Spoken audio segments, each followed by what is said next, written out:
Noting the hour of 7 p.m., I'm calling the meeting to order. And we'll start with residents' concerns.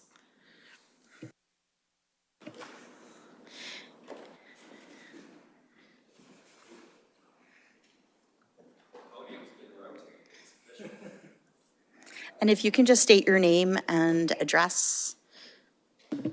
Yes. Hi, I'm Glenn Cody. I'm going to try and set a stopwatch timer for 3 minutes. So could there please be, could the select board please instruct the town manager to oversee an impartial review of Acton Police Department policy regarding probation officers and how they look over people who are on probation and have a history of violence. We just had a horrible murder-suicide. It's incredibly distressing. I've seen that the Acton Police Department did link to a Middlesex District Attorney thing saying the Middlesex District Attorney is now investigating this crime. But I've looked on WCVB, CBS, NBC. I haven't seen any discussion of a review of current existing policy, procedure, and practice. And a kid's dead. So like there should be a review, I think. And there's like, how did this guy get a gun? That's one thing that I would like to hear from the chief of police on, honestly. I'm not sure if that's in the jurisdiction of the chief of police or the Middlesex District Attorney. If my facts are wrong, forgive me, I'm just a resident. Like, how much time? Okay, 90 seconds. So for instance, this guy had a restraining order active for the victim, and he also had a GPS monitoring on his ankle. I would presume that if he's on probation, and he has a GPS monitoring, that if he was like heading out towards the victim's place, that a notification would go to the police department. Instead, it appears from a WCVB article that's with the appropriate headline, I think, "System Failed," that they only found out that the guy was heading out because they got a tip from a phone call from someone. Like, I would think that the GPS system would automatically just notify the police department saying, hey, this guy's on the move. The probation officer should go look, but that didn't happen. And now a kid's dead. So like, that's concerning.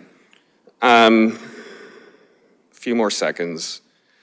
Yeah, it's just, I hope people can see where I'm coming from. One other thing is that this guy was out on bail.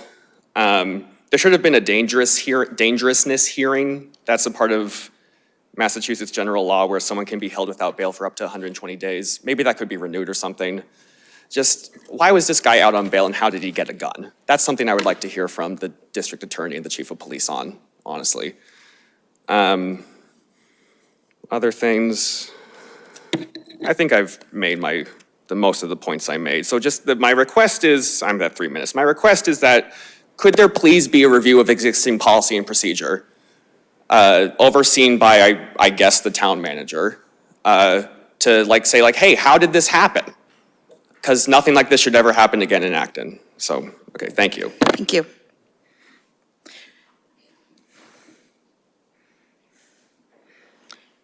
Any more residents concerned? Oh, David? There are 4 people online and Okay. none with their hand raised. Thank you.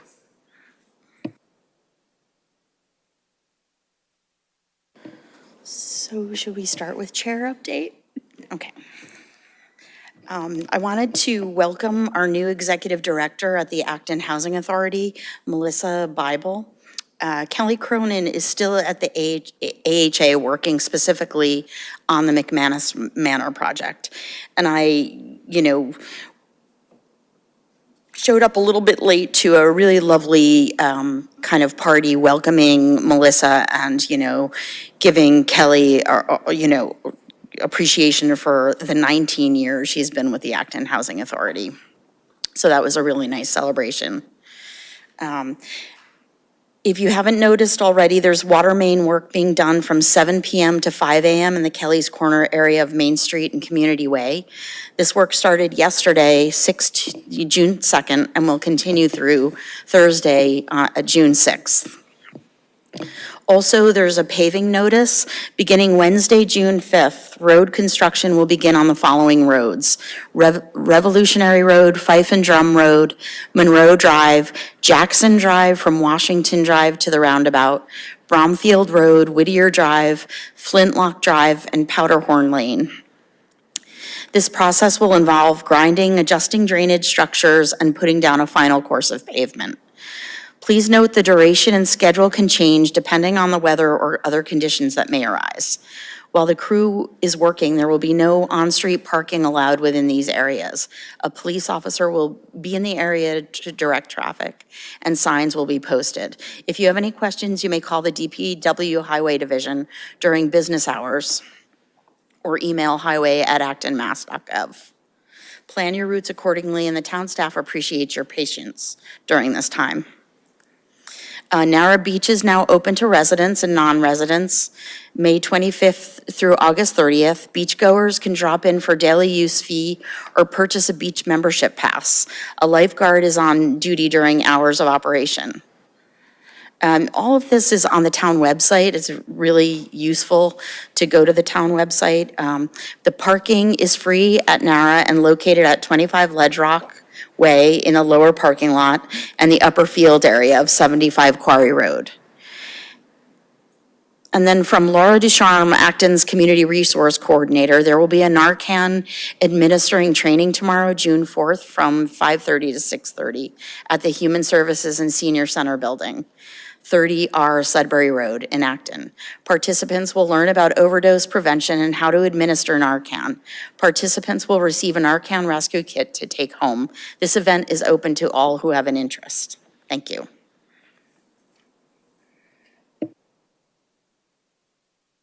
Number minutes. Jim? A couple things. As the liaison to the Volunteer Coordinating Committee, I wanted to encourage my fellow Select Board members to look at the email you got today from Greg Hutchins, the chair. Especially, I wanted to bring your attention to the Volunteers in Waiting section, which is way at the bottom of his document. And as a reminder, if there are committees that are have filled up their associate and full member slots, but there are people on that committee that are interested in being reappointed who have served multiple terms. It's an option for the select board to have those people not be reappointed and instead bring in a new volunteer. To keep the rotation of new people serving on committees. It's a judgment call, because sometimes you have people on committees who provide unique value, have long-standing experience, and you want to keep them there. But it is an option that we have as select board members to to adjust the appointment list before we consider it. So I'd encourage you to think about that. And if you have any questions, you could talk to the VCC or to the town manager or to me as the liaison. But I don't want to talk policy to more than one of you. What else? That's all about the VCC. In terms of other events, Saturday, June 8th, 1 to 4 p.m. in Gardner Field is the Climate Resilience Festival that's sponsored by the town. It'll include some of Acton's volunteer clean energy coaches and people who work on the energizeacton.org website, which is a joint effort of the town of Acton and the Acton Climate Coalition. And there'll be all sorts of other information there and a chance to get free food and all sorts of other good things. So I definitely recommend checking that out. Also, a few days after that, on Tuesday, June 11, the select board members all received an invitation back on May 22nd from Karen Root Watkins to attend a webinar hosted by Senator Jamie Eldridge and Mothers Out Front Acton entitled From Gas to Clean Heat, How to Transition. So this is about statewide policy, but it will have implications for Acton. And I'd encourage, all the select board members who are able and willing to attend to be there. That's it, thanks. David? Thank you. I just have two things.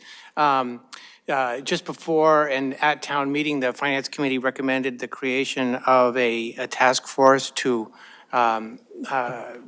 look into especially structural expenses in the town.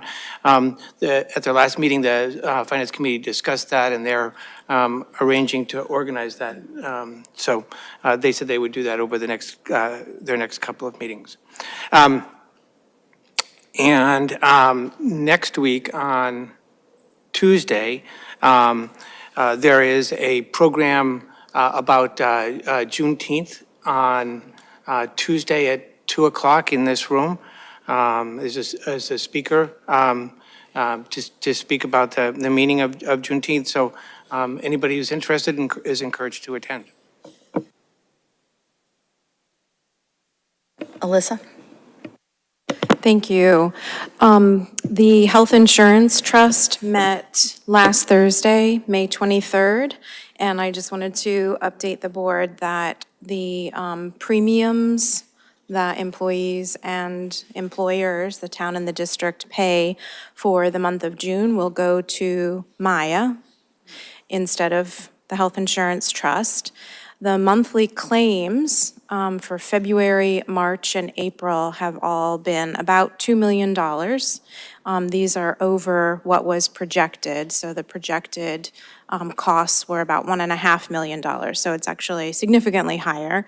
So this is just going to make paying run-out claims in fiscal year '25 a challenge. So we just need to keep an eye on that. But I do have good news from the Acton Water District. The first time non-detect for PFAS at the North Acton treatment plant came in on Friday. So over the weekend, the upgraded treatment facility, and in North Acton, that's the plant with the lowest amount of PFAS, but it was non-detect. So all weekend long, it was producing PFAS-free water. Also from the Acton Water District, their new Water Management Act permit was granted, and so that includes a change in outdoor water restrictions that comes from the state. So we're changing from during water restrictions for non-essential outdoor water use, we're changing from 3 days per week, which was like an odd and even day for residents depending on the number of their house, to 2 days per week. So that was effective May 1st. So it's 1 weekday and 1 weekend day, depending on the area of the town, north, south, east, or west. So folks can find the information about what their water restriction is based on where their home is at actonwater.com. And also from the Acton Water District, they are calling a special district meeting next week on Thursday, June 13th at 6 p.m. And that's going to be at the Acton Water District headquarters at 693 Massachusetts Avenue. And any voter in town is eligible to attend that meeting and vote. The ask, there's only a single article on the warrant. The ask is to appropriate additional funds for both the construction of the new bedrock wells at 549 Main Street and also for the Center Acton PFAS treatment plant. And the reason that they are asking for an additional $2.5 million above and beyond what was appropriated last year at their annual meeting is because the bids, as we're all familiar with, construction bids came in higher. 20 to 30% increase is typical for water projects because the infrastructure bill is making a lot of funding available. Everybody is struggling to, or racing to get their water in compliance with the new PFAS regulations that came down from the Environmental Protection Agency. But the good news is that this additional borrowing is only expected to increase users' debt fee by an additional $10 a year. And that won't kick in until the project is completed 2 years from now. And the Citizens Library Governance Advisory Committee met on May 21st, and the 2 library trustee boards both met that same week, a couple days later, and decided to hold joint meetings this summer. So in June, July, and August, the Memorial Library trustees and the Citizens Library trustees will be meeting together to see how it goes, and the advisory committee will reconvene in September. Did you mention the Pride Festival at NARA?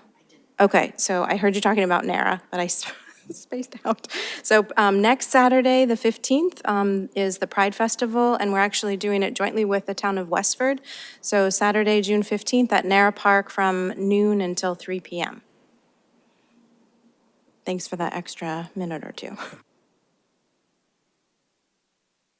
Thank you, Alyssa. Do you have? Dean? Yes, thank you. Last week, we had another in our series of Acton 250 speakers. Professor Robert Allison was here, filled the room once again. And we'll be continuing the speaker program through the fall. And we're also working on some details for some pretty exciting events collaboratively with the 250 Committee and the Acton Memorial Library. Those will probably kick off in October. So 250 Committee is still very busy. The other item, not specifically town-related, but the Acton Lions Club Town Fair will open on the 13th. That's a week from this Thursday. It'll run Thursday through Sunday at School Street Fields. And as everyone probably knows, all profits end up going into charitable distributions. About 50% go to international charitable events, and another 50% goes to support local activities. So certainly it's a fun event. People look forward to it, so it's back. Thank you. Thank you.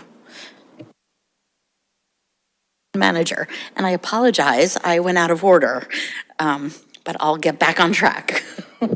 As a result, I think we covered plenty of ground, so I'll defer to later in the meeting. Oh, great. So on to new special business, update on 2023 Select Board goals. There's a public hearing we need to open and then continue. Yep, sorry about that. So we open the public hearing. And then continue. Do we need to vote to open it? No, just. There should be a notice to read. So. 7:10 p.m.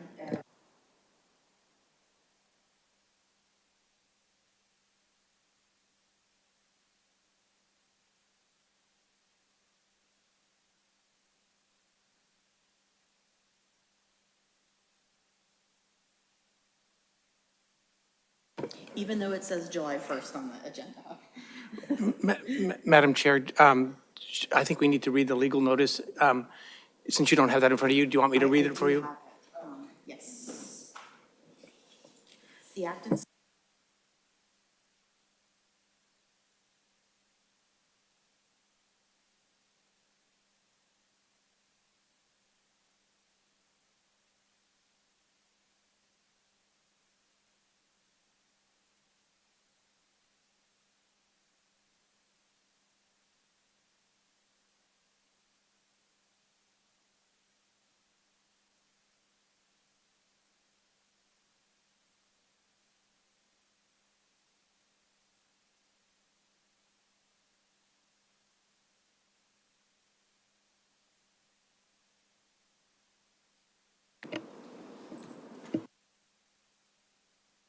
I move to continue this hearing until July 8th at 7:10 p.m.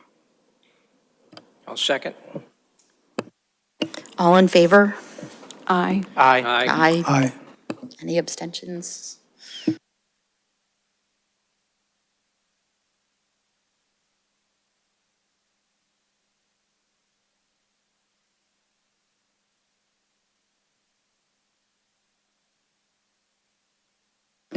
And just identify yourself. Kelly Reynolds of Let's Roll. I'm just curious as to why it's being moved and when we should have been notified. I am not sure about that.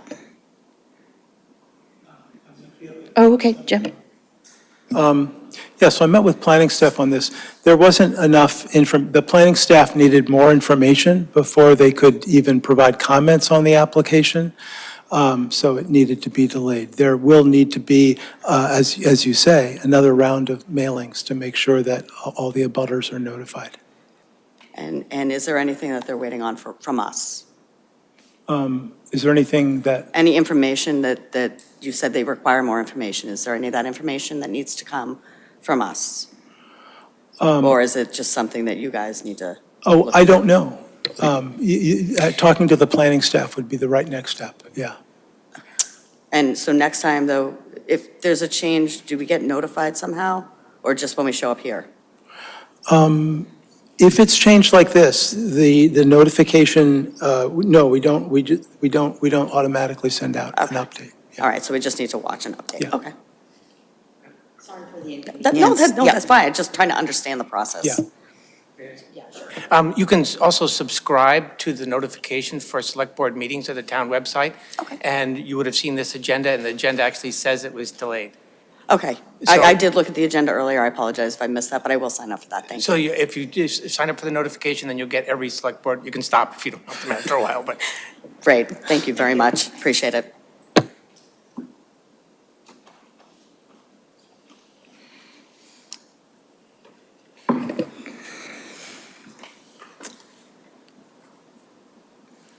So on to new special business, update on 2023 Select Board goals.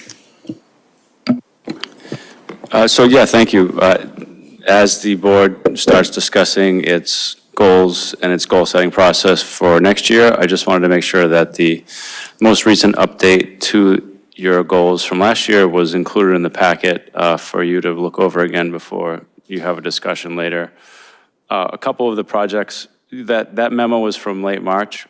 A couple of things have advanced a little bit further, but that's substantially where we're at with all of the initiatives. So I'm happy to address any questions or comments about the goals and where they stand. But I don't expect them to change much before your upcoming retreat.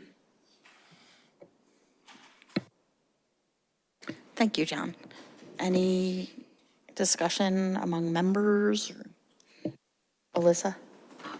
Thanks, John. I just have a question about the library parking lot that is accompanying the Woodbury Lane project.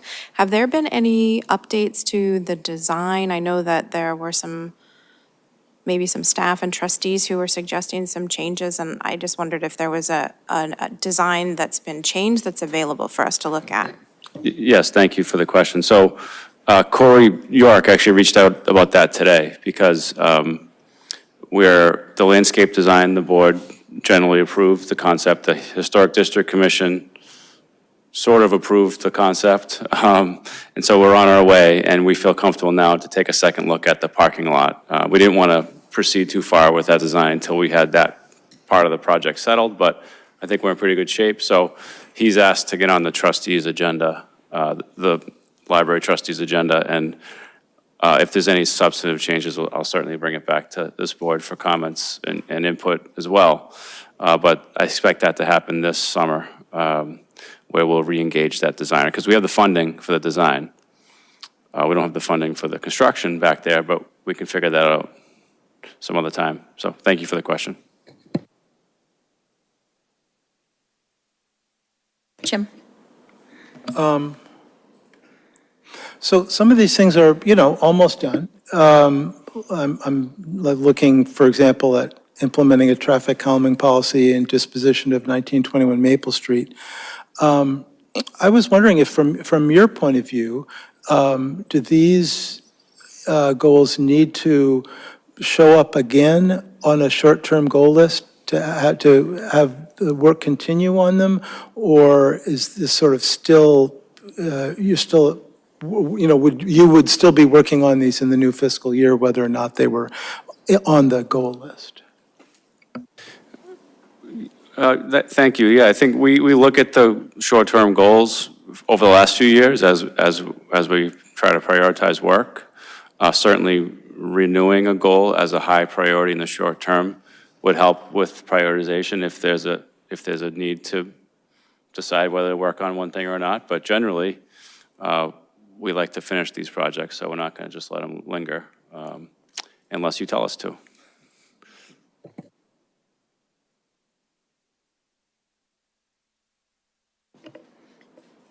Any other discussion or members? No? Okay. Oh, there's a question, Hans. Call-in user 1, please identify yourself.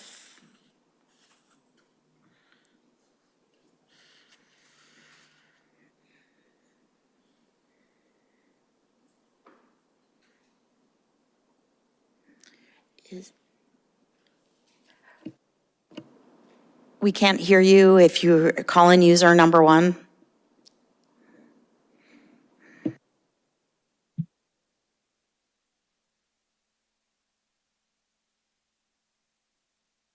Hi, this is Tara. Can you hear me? Yes, Tara up here at Mass Ave.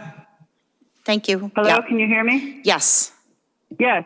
So I have mostly, well, I hope that now that the interest rates are lower, that you take a look, relook at the housing trust. I also feel like looking at an ongoing revenue source for rent relief and tenant support, maybe the restaurant tax or reallocating something.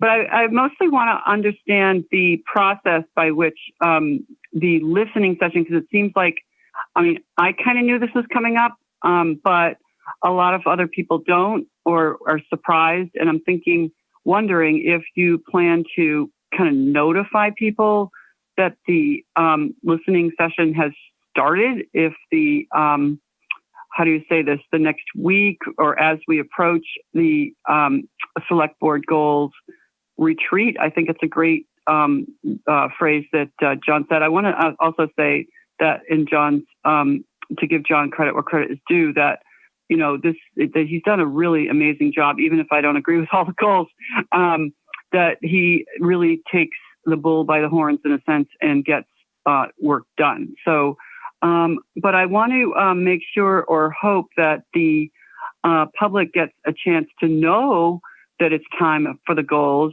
You know, that the happenstance are people that just happen to look at the agenda and say, well, look at that, goals. And what does that mean? That if there was an announcement that people were told, hey, if you want a goal on the list, you better say something now because you aren't going to even be able to speak at this goal setting session. So anyways, I hope that you do that to be more inclusive. Thank you so much. Thank you. So we are in, our next agenda item is to announce the schedule for select board goal setting and public input process.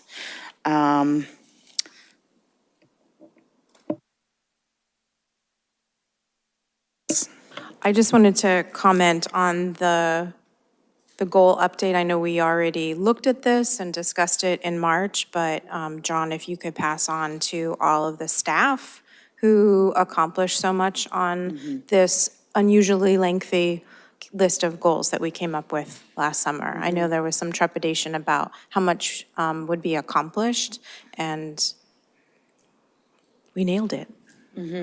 They're either done or in process, well on their way. So thanks to staff. Thanks, Alyssa. So moving on to number 5. So I think this is where we kind of figure out, we set the date and place for our goal setting. John? So we did do some initial thinking about this, and Fran, and we talked about this along with Dean as well, in terms of scheduling, and part of this item announcing the process is to announce the listening session, the one that, not just the one that follows this agenda, but the one that will happen at the next meeting, which I think is June 17th. And in the intervening time, we will, of course, issue a public news flash, as we did last year. We just didn't want to, we're still a month out, so we thought this was enough time to do it after tonight rather than doing it before tonight, just in case the board changed the date or anything. We wanted to have this discussion with you all tonight, lock in the details, and then we'll send it out to the world tomorrow. In terms of timing, did you want me to discuss the date and time that we? Sure. Yeah, that would so, be great. Yeah. Tom's been working this, and I think we've found that the 4 PM on the 2nd of July is a date that seems to work for board members. Is that true?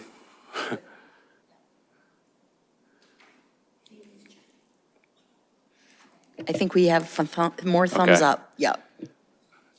And so working backwards from that, well, we assume that you want to have that in the library conference room upstairs Oh, again? that would be great. Yeah. Sure. And then we can make sure that's available. And then working backwards, again, we'll list listening session on the next select board meeting on the 17th.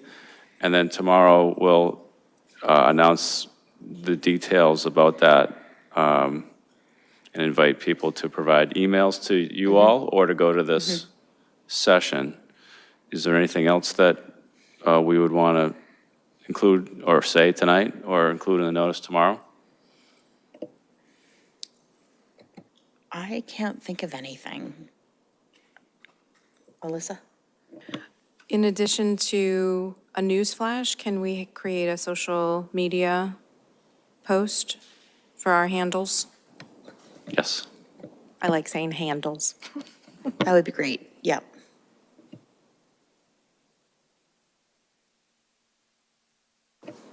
Thank you.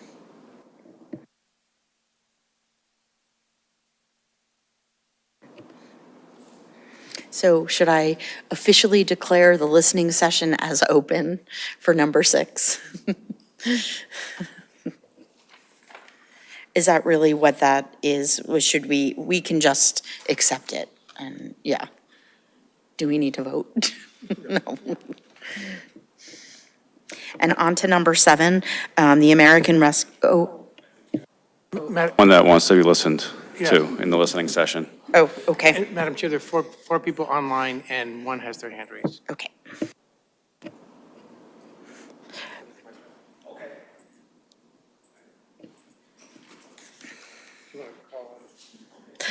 Online, is there a hello caller online that would like to speak? Yes, the call-in user should be able to speak. Thank you.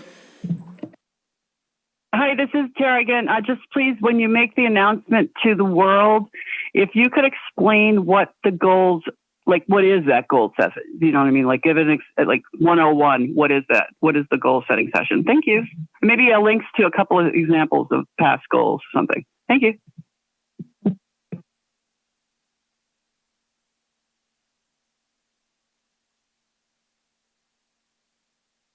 It's me again, Glenn Cody. I have some ideas for goals. One, is there a documented plan for how to deal with heat domes and heat waves? My guess is that's probably mentioned in the climate resiliency plan. To be honest, I haven't reviewed it thoroughly. But I guess, like, for instance, if there's like a storm and then there's a power outage at like one of the apartment complexes that has our elderly friends, and then there's like a power outage, and then the next day there's a heat wave, that could be very dangerous. So like, how quickly can a cooling center go up? My guess is that it can go up, and I think it's gone up before. Maybe it has. Okay. Could we just review that too, just to make sure that, like, okay, if there's a heat wave, what's the plan? How do we make sure that people keep cool if that happens? I think that's a that's a good goal to have, to make sure that's in place and ready to go. Other things, more public housing. I like public housing. I think we should have more of it. I'll leave it at that. I don't think we should have any more cuts to the school budgets. I'm not sure if that's as much as a goal, as much as a declaration of a priority, but same thing. We shouldn't lay off any more teachers. That's what I think. Last thing, I like public transit, and I think we should have more buses. The Transportation Advisory Committee, I did go to that meeting. They were great. I do think that I just want to hammer the point home that I think there should be like a map of like existing bus routes. I think it could be integrated into the fixed bus route could be integrated into Google Maps, so that that'd be great. That should be free too. It doesn't cost anything. It's just sort of like what computer do you need to sit at and what buttons do you need to click. I think that'd probably be in the jurisdiction of the town manager. Not totally certain, but good guess. And then I'll wrap up. Better communication of existing services, map of bus routes, integration with Google Maps, and then just, I'd like to hear more from the Transportation Advisory Committee on social media. Just to have a good idea. That's where I get most of my information. I'd like to hear from them more, just to make it accessible and stuff. And that's what I think we should do. So, thank you. Thanks, Glenn.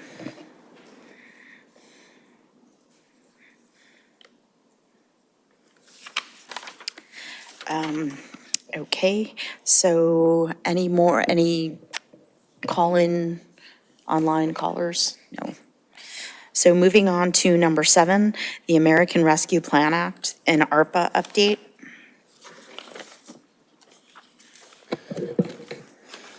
Thank you. So the town received just over $7 million in ARPA funds as part of the response to the pandemic.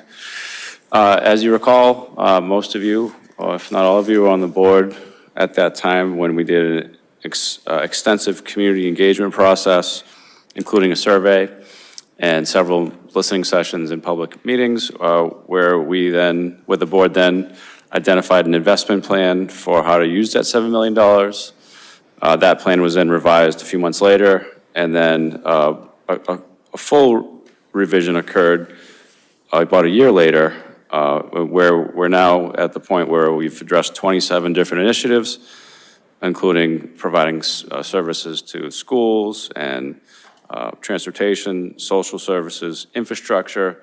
We really have done some very interesting and important things with this funding.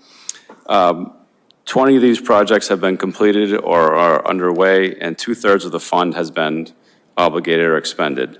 And I did include a summary table, which is hard to read, sorry. But if you had it as a PDF, hopefully you can zoom in on it. But there will be a need to make some adjustments. Some projects changed, the scope changed. The project is no longer needed in the way that we thought it would be needed, or we did the project and it cost less. So there's several instances of that happening, in addition to some instances where we need additional funding for some of the initiatives. So I tried to lay that out for you in the table, but it's just sort of high level, some of the thematic things to look at. Well, here's the important thing. The important thing about this funding is that, we were supposed to have a plan by the end of last year, which we have. So we met that.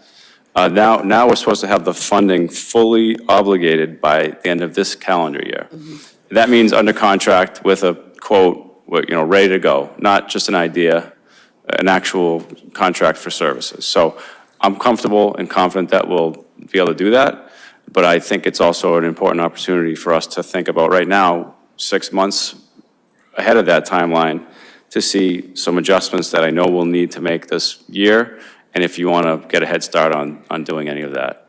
We don't need any decisions tonight, but if there's some direction that you want to provide for in the near future, that would be helpful. So the wastewater infrastructure is a priority need here in this community and everywhere, really. The board has already allocated $500,000 to invest in our wastewater treatment system in South Acton. The primary use of that funds was to add another discharge facility to the existing Adams Street site. In the work that was underway, we would determine that that is not a feasible option, given the hydrology and other things on that site. So that funding can be reused for other priority needs within that same category. We've identified some additional study work related to wastewater discharge and also some I&I work, which is inflow and infiltration. That is important work to keep a system, the integrity of a system up going forward. That would free up $175,000 of the $500,000, and that is a nice match to the $175,000 that the board pledged a few weeks ago when we discussed the shortfalls on the Main Street Sewer Extension Project. So that kind of fits nicely if you agree. If not, you can let me know and we can figure that out. The other thing related to wastewater is NAGOG wastewater treatment system. That is the privately owned sewer system that provides wastewater for all the really interesting and important things happening up in NAGOG Park. The housing up there, a bunch of the housing next to it, the NAGOG Plaza, that's all, and then one big system run privately. They came to us and said, we have some issues that need to be fixed. Would you fund it? The board said yes. And doing the work, they determined that a more cost-effective solution was available. So they only used about $82,000 of the $300,000 that was appropriated. They do have a request to repurpose that remaining $217,000 for something else related to the private sewer system. And there's a memo about that from the people that run the plant, which is run by a board of directors, which is in your packet, as well as a quote for the work, I believe. So moving on to other themes, unless you want to stop and discuss, I can keep moving. How do you want to handle it? Keep moving? But I would keep moving Okay, unless, so moving on to transportation. In the current investment plan, we have $20,000 allocated to purchase a second cross-Acton transit bus. That is not going to be enough to purchase a bus. And the good news is that through our partnership with LRTA, we were able to acquire a new electric van to replace one of our big ones. And that'll be in service hopefully later this year, so that's exciting. So I think we're okay on the new bus front. But as mentioned, the transportation system does have some needs, and one of those is funding. We have for many years relied on parking lot revenue to subsidize the transportation program. Since pandemic, the parking lot revenue has really gone down. We took that subsidy out. It's created a hole in the transportation budget, which I'm suggesting could be filled for one year rather, from ARPA. I believe that the parking lot revenue, and we're actually talking about this later in the meeting, is coming back. And I think we'll be okay a year from now, but I think we need one more year to keep all the existing programs we have running. You know, certainly we'd look to expand those programs, but we're in a position now that we need this funding to keep all those programs running next year. So that would be a recommendation that we use $140,000 in ARPA to fill that gap in FY25. Moving on to family support. The board allocated $80,000 for childcare subsidy funds. Those were used, so this is one of many different programs that we implemented in the last 5 years to help families. This particular one was only for childcare, so it was only for camps or after-school programs or things like that to help parents get back to work, or in this case, stay at work or go to work. So that funding is exhausted. We'd like to request an additional $30,000 to cover childcare costs for about 30 children, which is probably less than about 20 families or so, 15 families, you never know. That's a request for $30,000 additional. Parks and Rec, as you know, we have a lot of interesting projects going on in town. And with the bidding climate out there, everything what we're trying to do is more expensive than we thought it was going to be now that we're trying to implement them. So Gardner Field has some requirements to get it to completion that may require some additional funding.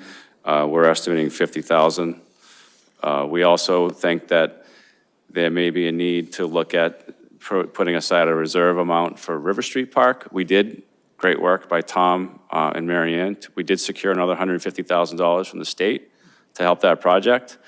But it would be helpful to not clear out ARPA entirely without having a consideration for those park projects, just to make sure that we can button those up the way we want to. The final one of those would be the project out back. We heard loud and clear that the town, well, I believe that the town didn't want to spend any more money to rehabilitate the 17 Woodbury Lane project. That being said, we think some of the site work would be left in an incomplete state if we don't have some additional funding to do some of that site work. I think with the funding we have now, we'll do the building, which is the main project. But some additional funding considerations for the site work would be helpful. I don't have a number here because we're actually getting a cost estimate tomorrow or Friday, and I'll know more then. So those are some of the projects and some of the high-level needs. And in the table that I presented in the packet, it's actually on the last page of the PDF. It just shows the total that was allocated, the status of completion, 100% if it's totally completed, and then varying numbers to show where we're at. A little bit of a brief update as of last month, what's going on with them, and then some ideas for funding that we're not going to need anymore. For example, we have $580,000 set aside for HVAC systems in public facilities. We hired an OPM and we're hiring an architect right now to do those projects. 580 is not going to be enough funding to do the construction. We think we're just going to be able to do the design work. So we think based on those contracts amounts, we probably have $20,000 that will be left over in the end. The Senior Center Cafe, it's been pretty successful, but the run rate is such that we don't believe that we'd spend $75,000 by the end of this year. And so we believe we can reallocate about $30,000 from that program. A couple other programs it's just a matter of timing. We're doing them, we're implementing them, but the timing's gonna run out before we spend it, and we don't want that to happen. So the pilot program for universal access to rec programs, we're doing that again this summer, but it's very unlikely that we'll spend the full $25,000 by the end of this year. And one other one worth noting is COVID measures. We covered a lot of COVID measures, but I don't think there are any more that come immediately to mind. So we do have $20,000 there that I believe we can repurpose. And sustainability initiatives, if needed, we could repurpose approximately $35,000 from that because that program has a lot of different sources that we're working, and there's room there if we need it. And I already mentioned the $20,000 from transportation. In total, there's $381,000 that could be available based on what we just went through.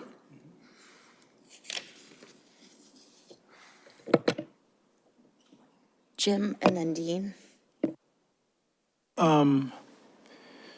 And are you looking for a vote at a future meeting to approve these changes? Is this like just a review of it, or what? Well, I guess the one that has been standing the longest without an answer would be the question from the Nagog treatment facility folks. Mm-hmm. They asked us about this in March, and we kind of got busy, and here we are. So I think if you know now that you want to do that or you don't want to do that, mm-hmm. That'd be maybe something helpful to say. But if you want us to come back with more info, we certainly could do that too. The other ones, none of the other ones are urgent as of tonight. Just things that I want feedback on as we move forward.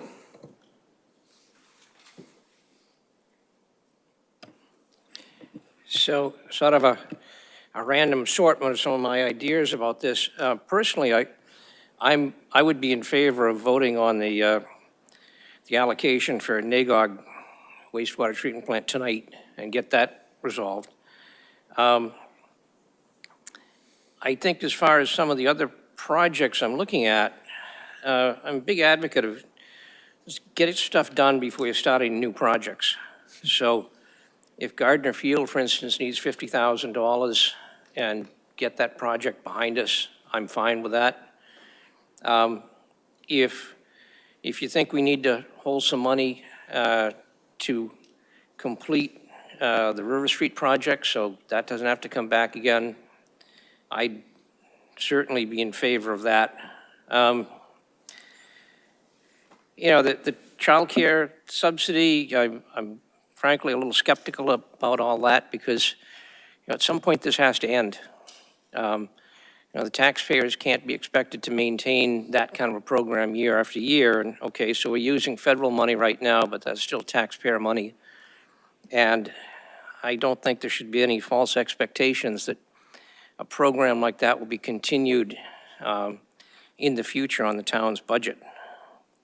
But those are, I think, the only other project that is not on the list, but I'd ask for your input on this at a future date, whether we have an issue with the, and I've not had a chance to talk to Tom about this, for the design money that we have for the Public Works facility, whether we need to supplement that.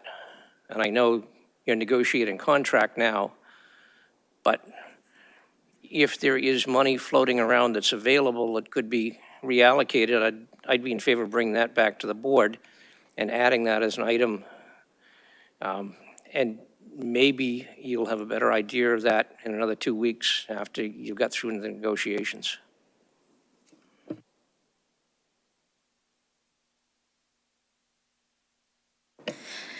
I just wanted to add too, I could see helping with childcare costs for camps this year. I think people are feeling the struggle with inflation and buying groceries. I think that using ARPA money for this would be helpful.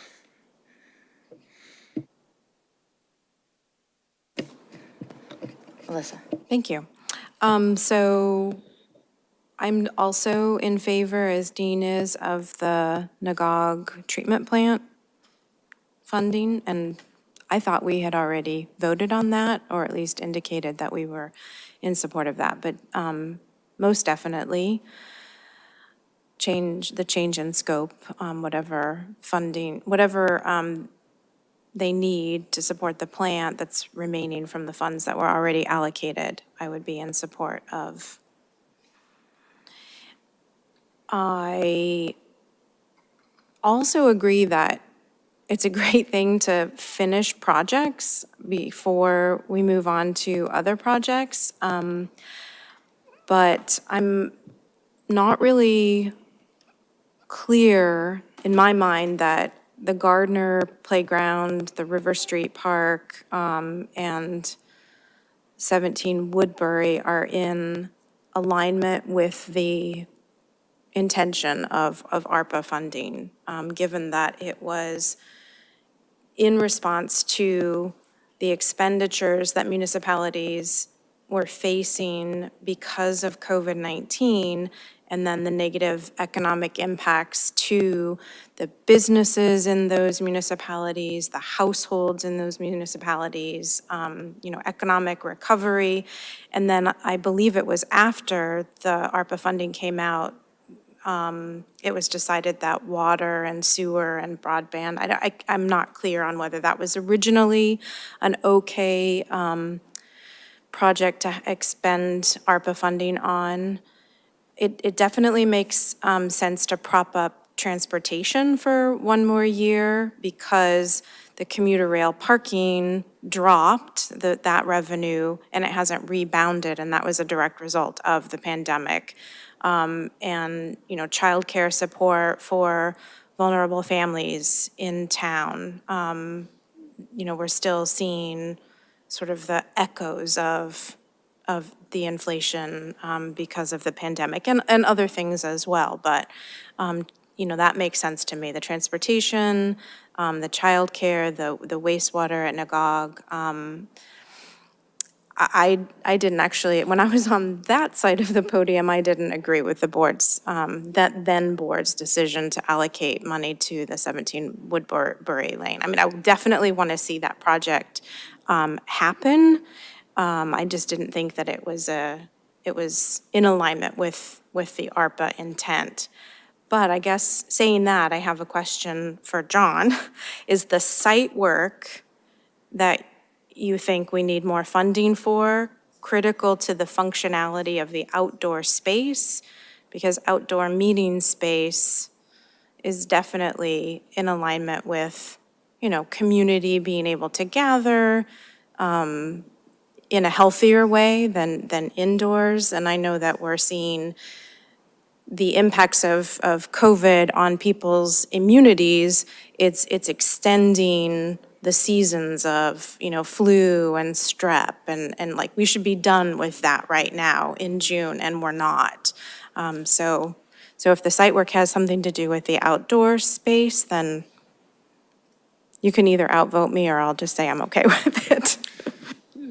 So thank you for the question. I think all the projects that I've recommended are eligible uses of the ARPA funding. It's really just a local decision how you want to do it. I think they already have been vetted. The projects that we're talking about here that we're just asking to add more money to have already been vetted through the process of being appropriate uses of the funding. And it became a lot more flexible last year. So I'm not concerned about that necessarily. It's more, as I said, it's just a local decision on whether you think it's a good idea or not. It's not an eligibility thing. I do think that I'll know more about the extent of site work that we'll be able to complete with the funding that we have for the Woodbury project. I hope we'll be able to have a project that is usable, just not beautiful. And then we can find a way to make it beautiful later, or maybe, functional from accessibility standpoint. I believe we'll be able to do, but some of the things that we want to make that place a special part of the campus, I don't know that we'll be able to do all of that with what we have. Jim?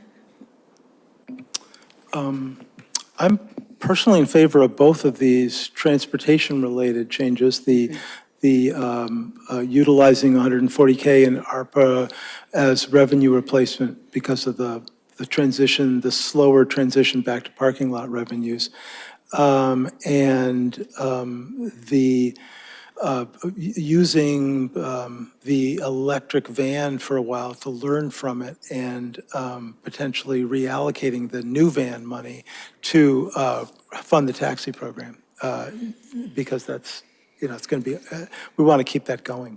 It's been very useful. But I'm also looking forward to the chance to talk this over with the Transportation Advisory Committee. So that's why I was asking about the timing. In terms of the other two things, yeah, I think the Nagog treatment plant is important for businesses and residents in that area, and supporting it with ARPA funds in the thoughtful way that those trustees are recommending is fine with me. I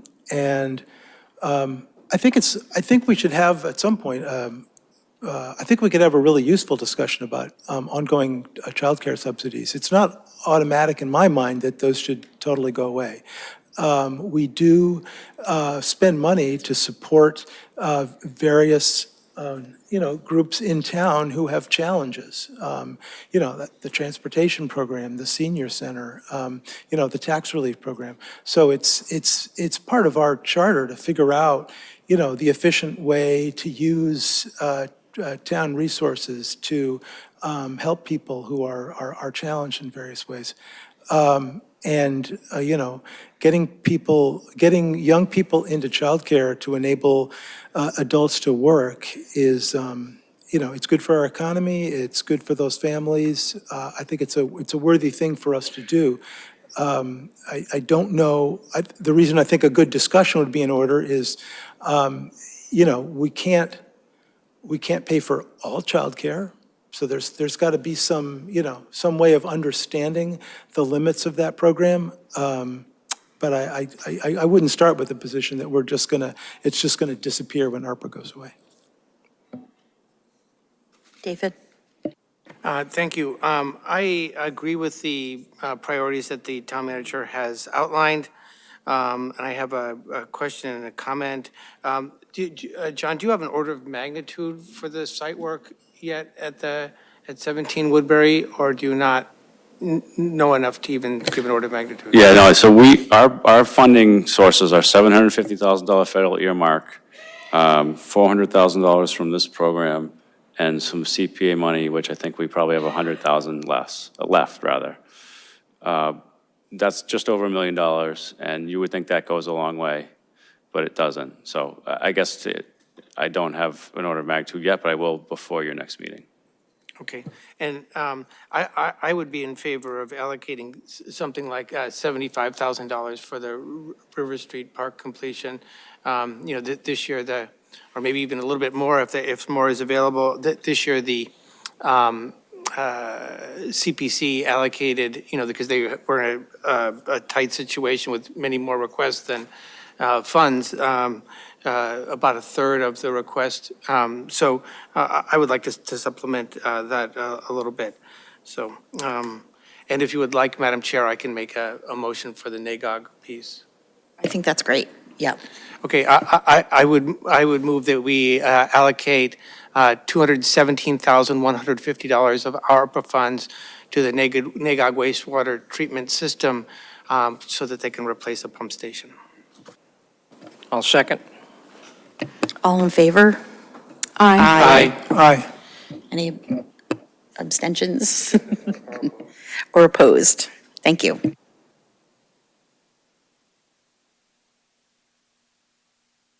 John, do you think it's a good idea to carry this over to another agenda to kind of figure out about these other funds that?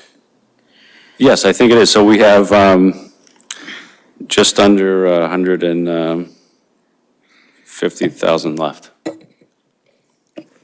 We just spent that in one vote. Yeah, but I think we can recalibrate these numbers and come back and do it again. And we'll chip away at it Yeah, to get to the thank you. finish line before December. David? I just wanted to clarify, the $150,000 left, is that after the NAGOG thing, or after what you proposed, or after what? Yeah, sorry. So if you account for the funding use as shown on the spreadsheet, I was showing the 217 as a potential reallocation. So if you take that away from the 380, that's where I got the 150 left for reallocation. Thank you. And you've accounted for this, getting the $300,000 back from the NAGOG treatment plan? Because we had allocated, what, $300,000 initially? Yeah, so we allocated 300, they used 82, and now this is to use the rest of it. So it Okay, actually got it. doesn't change the So plan. it doesn't change the number? Well, You'll come back with. I'll come back with the exact answer, but the preview is that we have about 150,000 left to Okay, reallocate. thank you.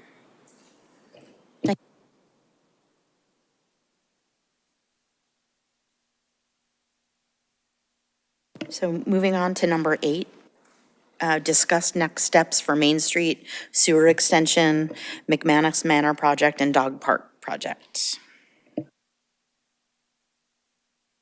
So I will start this with some exciting breaking news from our friends at the Commonwealth. They've just agreed to increase our MassWorks grant funding request by $250,000 to help cover the shortfall for the Main Street Sewer Extension project. So I just got a phone call at like 5 o'clock tonight. So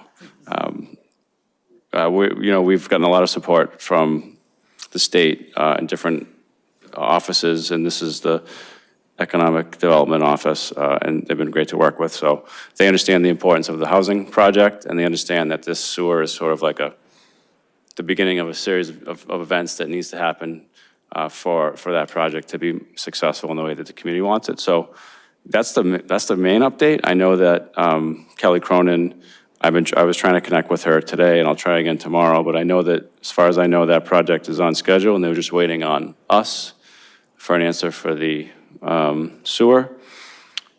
So with that, I guess my update is that we went back out to bid. We reduced the scope. The bids came in such that we're able to award the contract if we get the additional funding support from the state, which we did get, or we will get.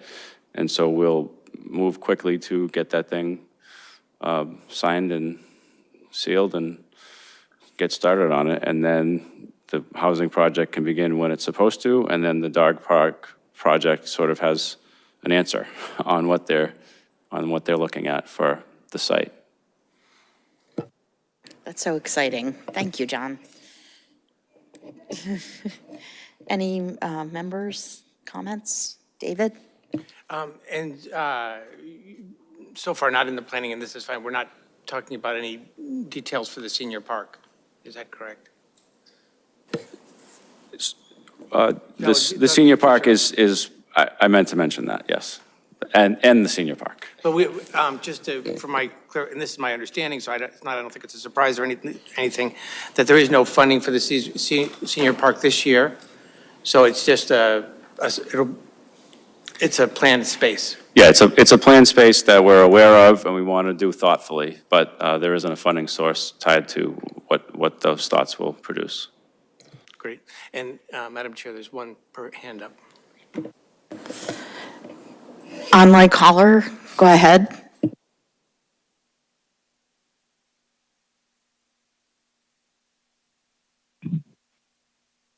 Hi, sorry, this is Tara again. I had my hand up for the last one because the agenda didn't call for a vote, and yet you guys went ahead and voted. So I urge you not to vote on items without notifying people that they're going to vote. And then if you do vote on something or start to vote on something, to actually take public comment. Thank you.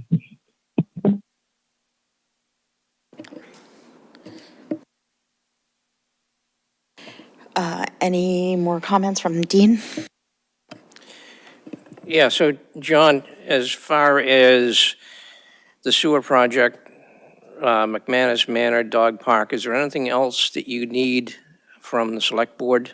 Or are we pretty well locked in? You're just signing contracts and getting going? From the portions of the projects that I'm directly responsible for, I believe that we have everything that we need. I don't know with the housing, if there's things that come down the line, I don't know. But in terms of the sewer, we have the votes, we have the funding. I think we're good. I hope so. Okay. It's been a long struggle, and I commend you and Tom and everybody else on the town staff side that's been involved with all of the pieces of this. It's going to be a great relief. I'm ready for the groundbreaking and the ribbon cutting. Julie Pierce, Chin Ray Pay, both big contributors to getting this thing done, the MassWorks grant, all that work, and they'll still be working on it. It's not over. We just secured the funding, but yeah, it's been a great team effort.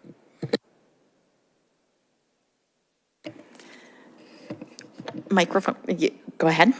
Hi, sorry, Claire Siska, 14 Stowe Street, Dog Park Committee. I think Dean said it best, and I just wanted to thank all of you. And I just need to ask the question, so yes or no, we can go out to bid?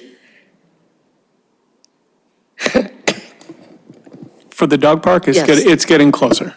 There's some work that still needs to be done with the designer, but we're getting closer. And this Okay. makes it much closer. But this makes, okay, Yeah, much closer. thank you very much.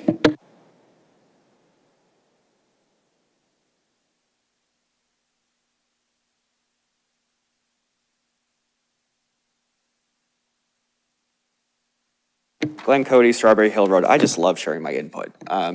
So lots of numbers thrown out, a bit much. Ton to say. I guess the one thing I'd just like to say, We could spend the entire $7 million ARPA funding on childcare, and it probably wouldn't be enough. And I think childcare should be entirely covered by the government. I think it's worthy of taxpayer dollars. So I would just say, like, don't cut that. Okay, that's my input.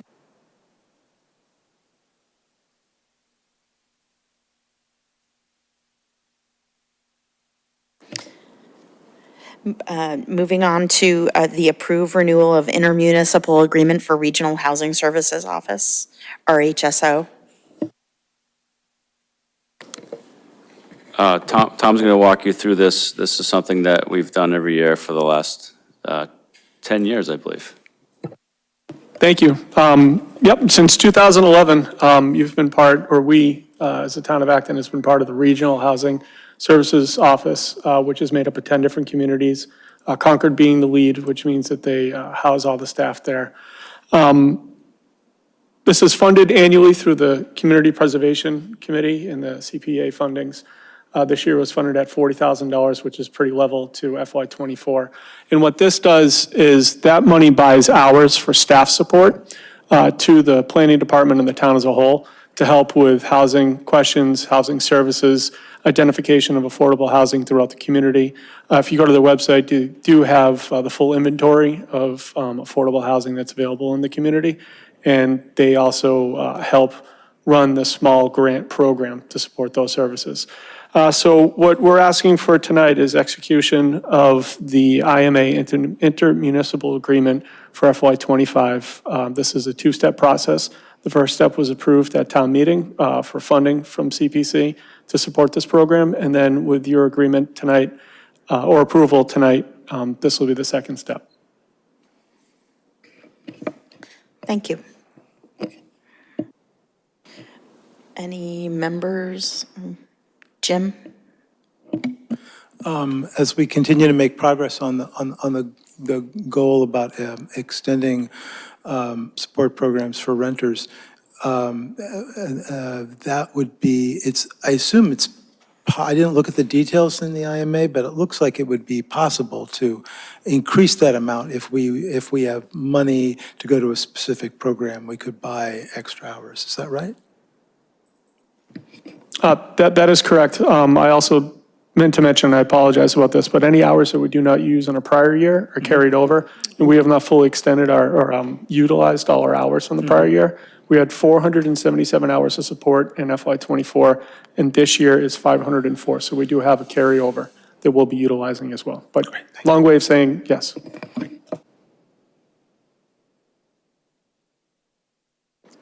Alyssa? Thank you. I want to take the opportunity once again to suggest that this $40,000 be a line item in our budget, because it's something that the services that the Regional Housing Services Office provides is a requirement to maintain our public housing. And I know that there are some other towns in this consortium who use CPA funding, but there are also towns that it comes out of the operating budget. And I also wanted to ask, but I thought that maybe somebody from RHSO was going to be here to ask, but maybe you can help. It does mention fair housing analyses, and it seems to me that we've been talking about this for a few years now, at least, and it's not yet been done. So I'm wondering if a fair housing analysis can be done for public housing, or if there is some barrier to that being carried out because of the lottery process kind of, intervenes. It's not the typical tenant goes to the landlord, applies for an apartment, and you can actually assess, whether they're not calling back certain applicants based on their names or after they see them, and in the public housing, it's a lottery. So I'm just wondering why we've been talking about it for so long and it's not yet been done. And will we be able to use this contract to start to do that with Housing Authority? I'm not sure if there's other property management, like, I think that it's not the housing authority that rents out the high school commons or Tavernier Place. Like, can we do some assessment there or no? So yes, we will continue to do fair housing audits. We have done some recently. We would have reported out to you if they were problematic. They weren't, but we will continue that program through, it's a multi-town consortium in addition to this one, but this is our ticket to work with them. So I can fill you in on that more offline. Thank you. I did not know that they were happening. I thought that we were just talking about them, so good to know.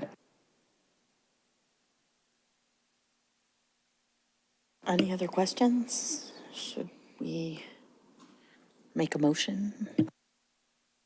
I move to approve the RHSO agreement for this year. Second? All in favor? Aye. Aye. Aye. Yes. No abstentions.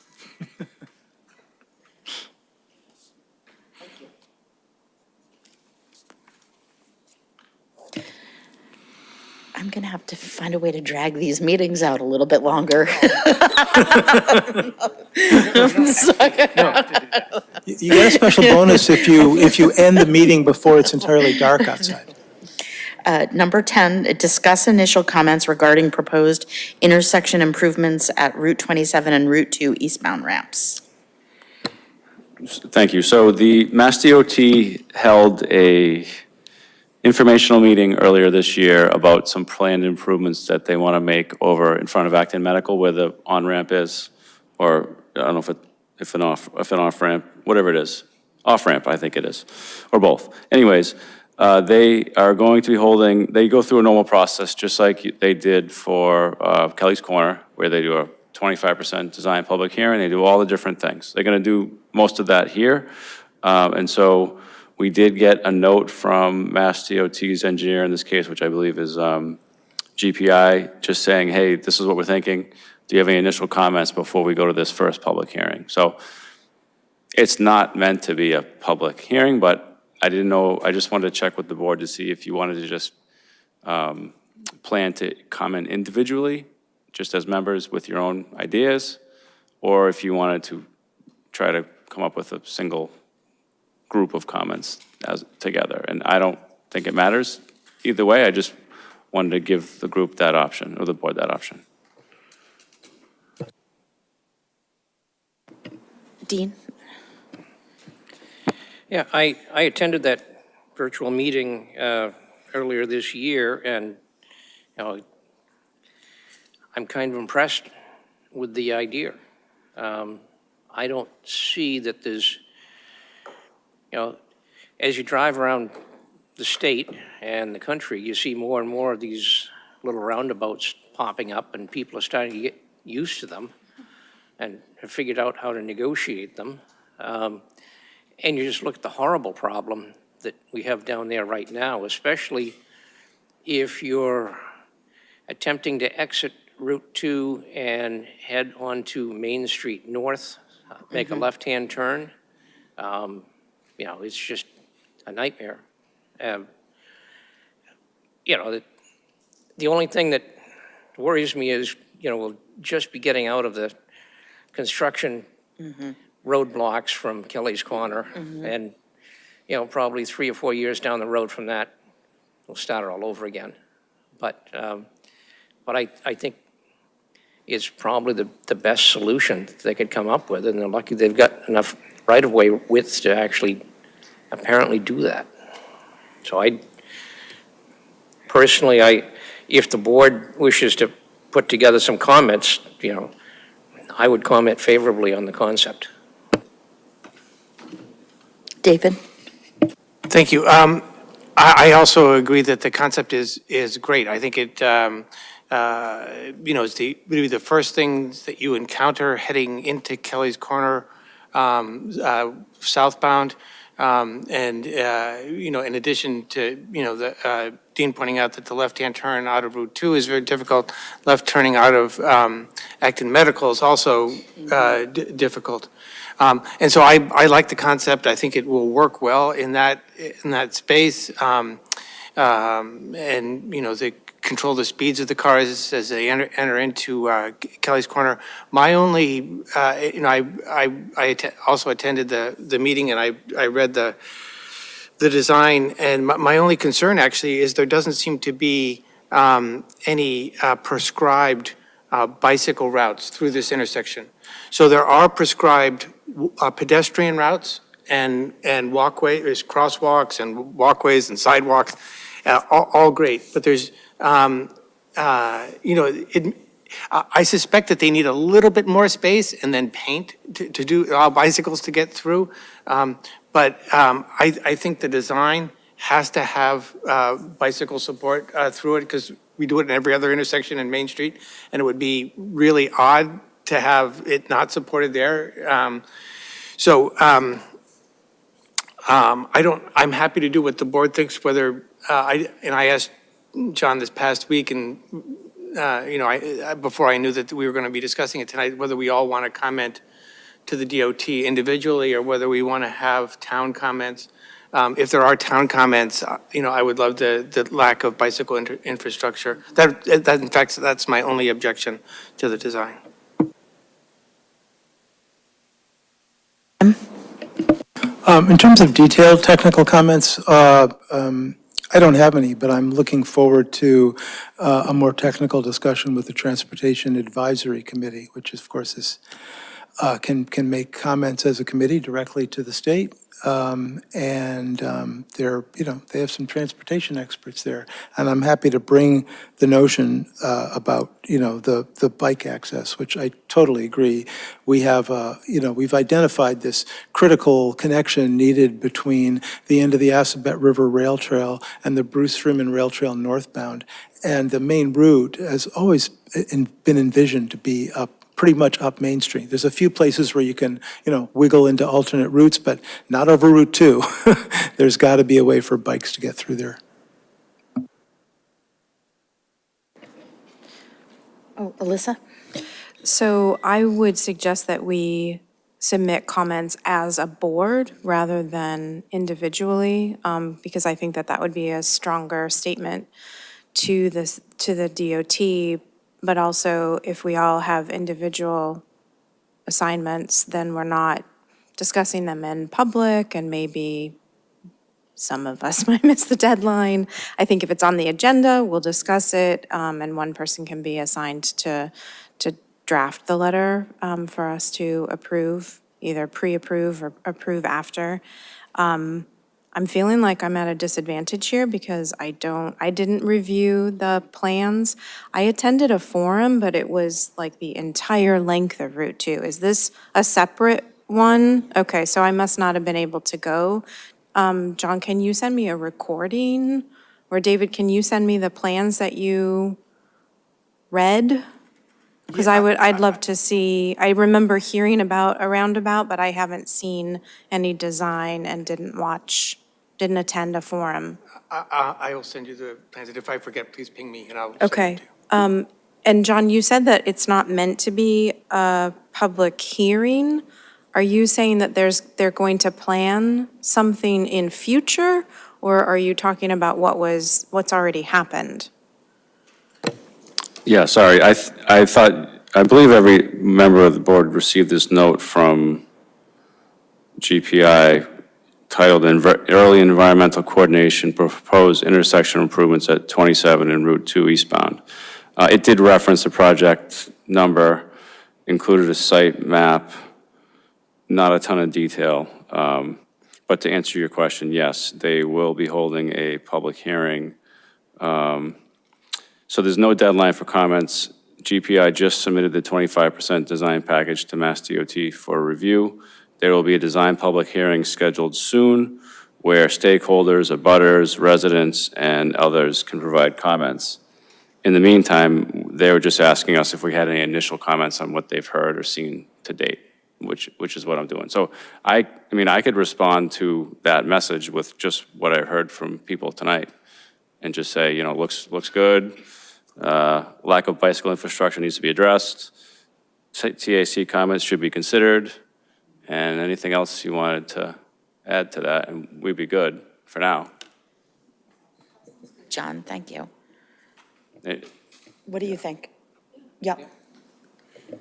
And are we going to push out the information to the public that, once the hearing is scheduled so that residents can attend and Yeah, submit we comments? advertised the other session, I thought, pretty well. Yeah. And I thought a lot of people were there. And we would do the same once it's there. But it's not our show, so we just gotta wait till they make announcements and we'll pass them along. Thank you.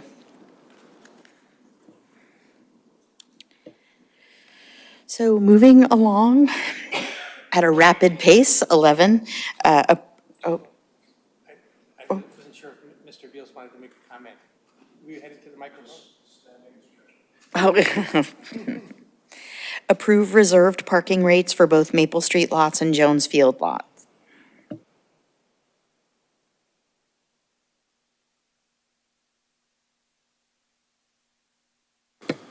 As I mentioned earlier, we are continuing to monitor the parking lots over by the train station, and we've come to the board every few months, it seems, with requests to update the fee schedule, and here we are again doing that now. So the current fee schedule is the one Maple Street lot is $120 per month for reserve spot. 19 to 21 Maple is also $120 per month. Jones Field, you can reserve a spot there for $50. What we're proposing to do is to go back to what it was in 2020, or I guess in 2019, which is $175 per month for Maple Street lots and $100 per month for the Jones Field lot.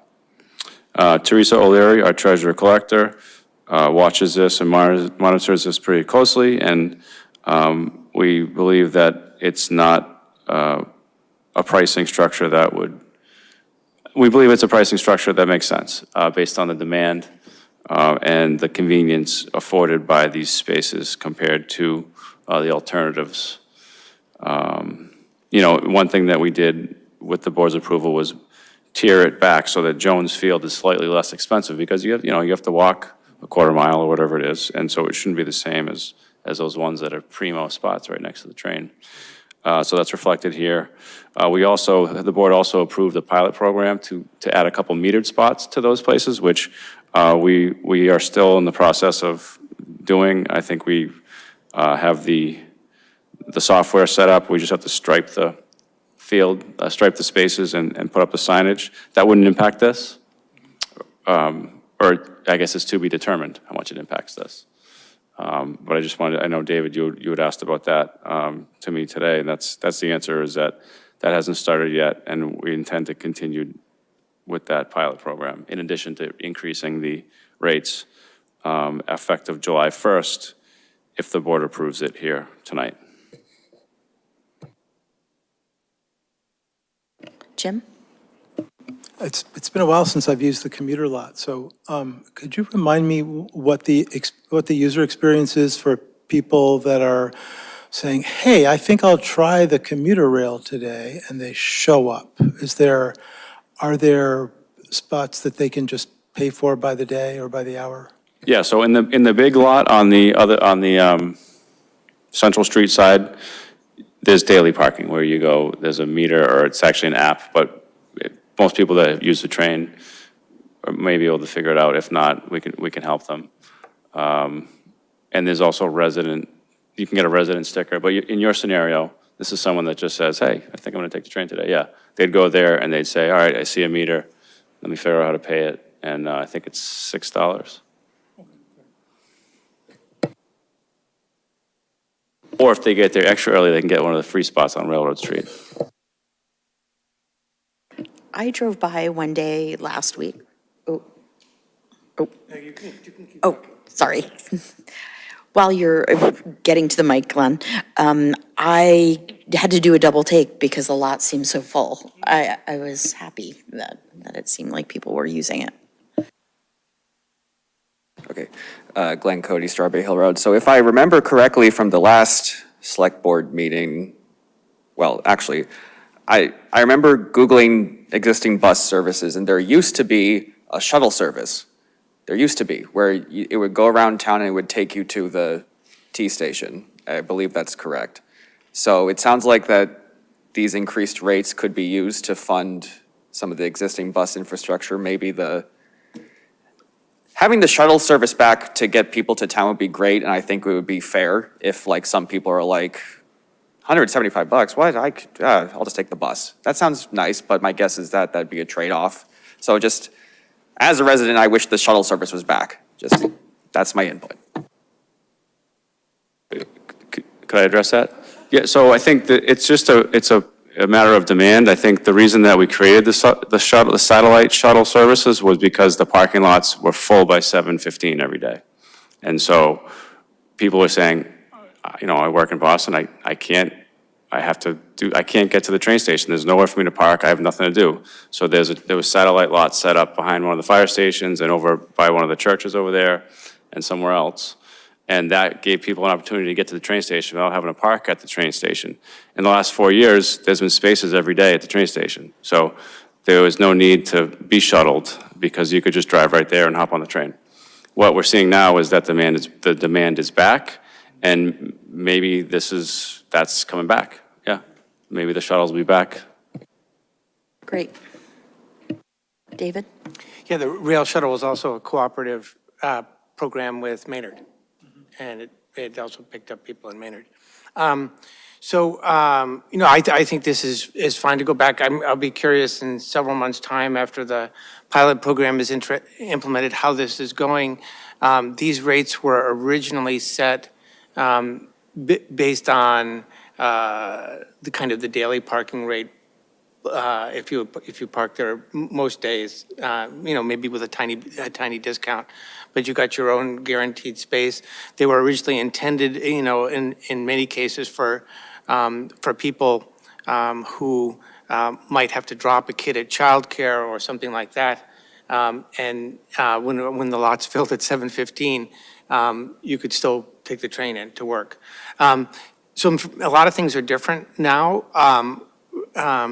A lot more people are going into town to work, but not everybody goes in every day. A lot of companies do 3 days a week, and this pricing may or may not work out. That's fine. I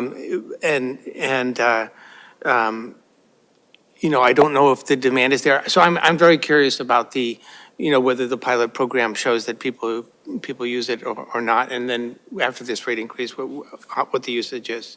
So I think that's, I'll be very interested to hear the response. So actually, also to answer your question, all the spaces south of the tracks are reserved. All the spaces north of the tracks are daily.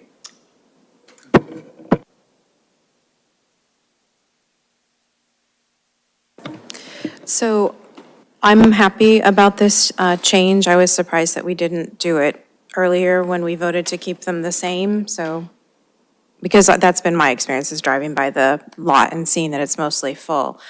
To your point, David, about not going into the city every day, I know that there are apps that exist where, let's say I reserve a space at 1921 Maple, but I'm only going in 3 or 4 days a week.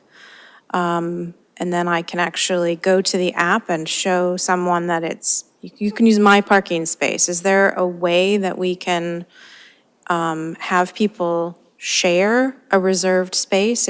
I go in Monday and Tuesday, this person goes in Wednesday and Thursday. Can we record 2 license plates on 1 parking space, or can we create an app that can be used for the town of Acton Airbnb commuter for parking spaces? I think that each reserved space gets you 1 sticker to put on the back of your car. And I think if we were going to allow people to split the cost and put it on 2 cars, for example. That would be a change to how we've done it in the past, but it's an interesting idea, and we can think more about it. And I can talk to the people that deal with this every day. So I don't think we want to lose sight of the fact that paying off the bond that we bought to purchase 19 to 21 Maple Street is dependent upon parking lot revenue. So I would not be overly generous with letting people split their fee in their parking spaces. I think from a point of view of returning the money to the taxpayers, I'd like, rather than split one parking space, I'd like to sell them two. We spent, what, $1 million on that piece of property, and we've really not been able to pay much of that bond off. So, on the one hand, it's transportation, which is a good idea, and everybody wants to get some money for shuttle buses and that sort of thing. But we've still got $1 million that we've got to pay off. And the entire funding of that was predicated on these parking lot revenues, which looked really great before the pandemic. So don't lose sight of that piece of the equation. Thanks, Dean. Jeff? I'd be happy to read this motion here if you thought the time was right. Sounds good. I move to return the reserved parking rates for both Maple Street lots to $175 per month and the Jonesfield lot to $100 per month, effective July 1st, 2024. There's one comment online, Oh, and I have a question. okay. I'll second that. David, do you want to start with your? So a lot of people have talked about that the daily spaces are mostly full now, which is great. I just wanted to check with John, just as being someone who doesn't live very far from there, the reserve spaces are still more than 50% empty. Is that true? Yes, I believe it is true that they're mostly empty. So this is why I'm interested in the pilot. If the daily spaces start to fill, we're going to have a decision to make as to whether we expand the daily spaces into the reserve spaces if the reserve spaces are not full. Yeah. Anyway. Thank you. Online caller?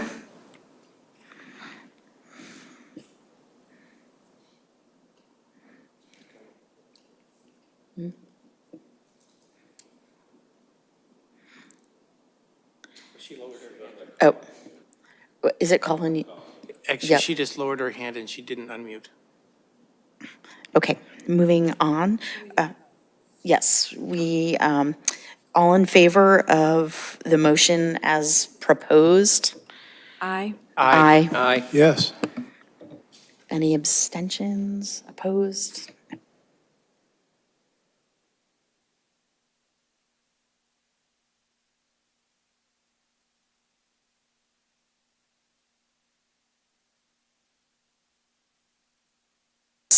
Board and committee liaison assignments. So I have no technical way of doing this. I just figured we'd take a look at our list, and if we're happy with our liaison assignments, we can just continue on, or if someone is interested in a committee, we can talk about it. Dean? Okay, since I happen to be on the left-hand side of the list here, going down my assignments, the Acton Concord Emergency Communications Center Board of Directors, I think you can scratch me off that because that no longer exists. So that frees me up to a certain extent. Also going down DPW Facility Study Committee, that committee actually sunsetted but has been replaced with a Building Committee, which folks have put me on it, but I think we just need a name change on the title for that. And I'm good with all of the rest of my assignments. However, the tradition for many years until last year has always been that the Chair and Vice Chair of the Select Board serve on the Acton Leadership Group. So I would, fortunately, with eliminating one of my previous assignments, I've got some time on my hands. So I would like to get on ALG. Thank you. Alyssa? Sorry. Thank you.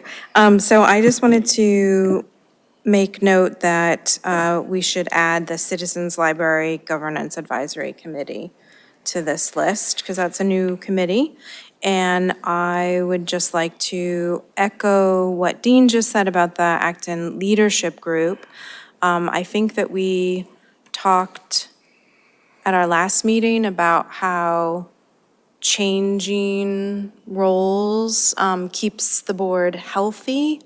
And also Jim just mentioned tonight, it's great to have committee members who are experienced and knowledgeable, but also great to bring in fresh faces. So I would be very pleased if everyone is agreeable to see you, Fran, and Dean on the Acton Leadership Group, because I know David's going to be there anyway, watching.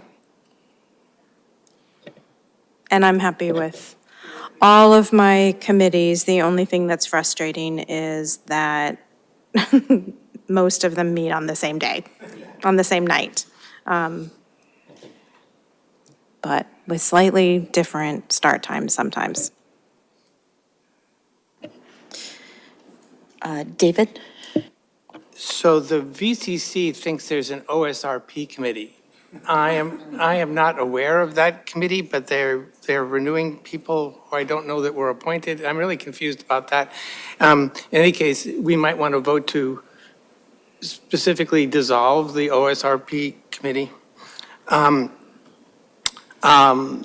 correction to the existing list is that my name should have the check under MAPC. We moved that a couple months after the last assignments from Alyssa to me.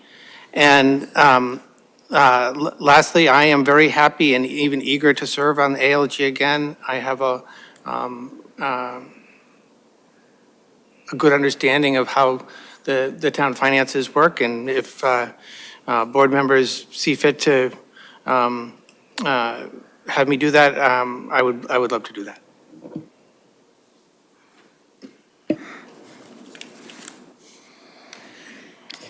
I will address I'm so glad no one's vying for mine because I love all my committees.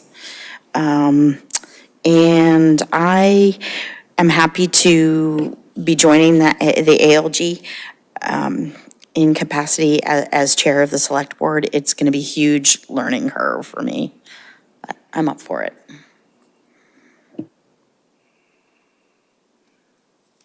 Jim?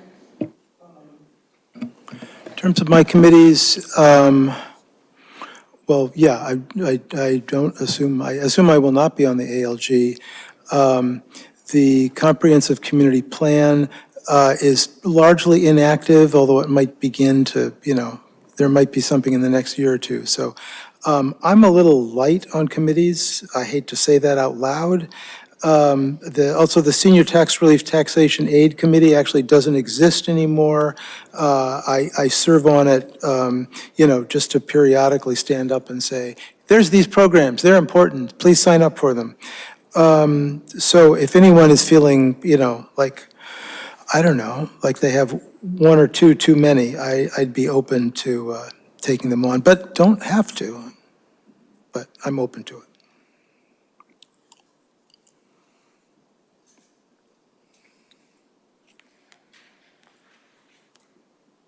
Oh, and one other comment.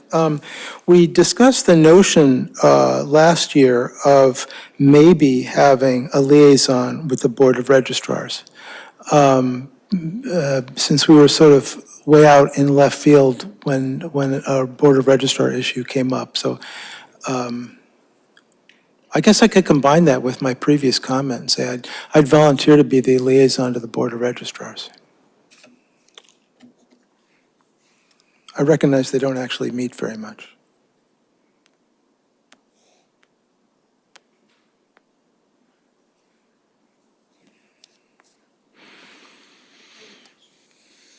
Alyssa? So I believe it was an assessor who told me that all of their meetings are in executive session. They are, So I'm assuming that's a light assignment for you. it totally is. I just, if I ever show up to say hi and then bye. Okay. Yeah. So are there other boards and committees? I mean, I am familiar with the ones that are inactive, like the 2020 committee, but are there other committees that are very, like, never meet or meet rarely, or you're not allowed as a liaison to attend? I have to say the cable access they, Okay. I rarely see them. And it bugs me because I feel like I should be doing more. So for them. I'm asking because I'm noting the number of committee appointments that you have, and we might want to consider shifting those away from you, given that you're serving as chair this year and ready to take on the Acton Leadership Group. Okay. But if there's a couple, the number might not look so scary if there are a couple of your committees that don't meet or you're not allowed to attend. And then I also wanted to suggest that, Jim, if you're interested in taking on another committee,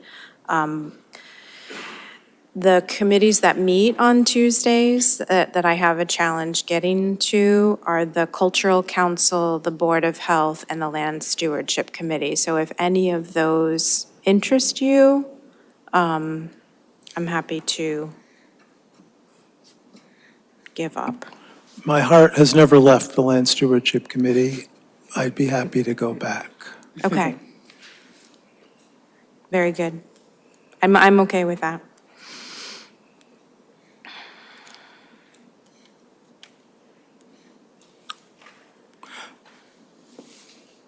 And I'm also okay with that because one of the things that I've been encouraging them to, or thinking about encouraging them to look at is the cultural respect easements, and you and I are both involved with that, so I would be okay passing that, leaving that in your good hands. I will meet with you and debrief your LSC thoughts. Jim? Seems like the remaining issue is hearing from the group about who should be on ALG.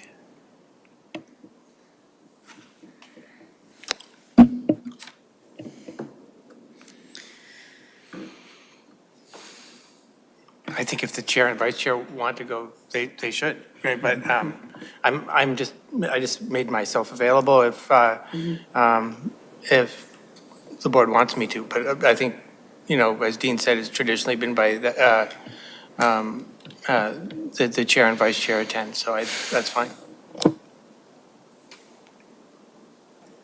Dean?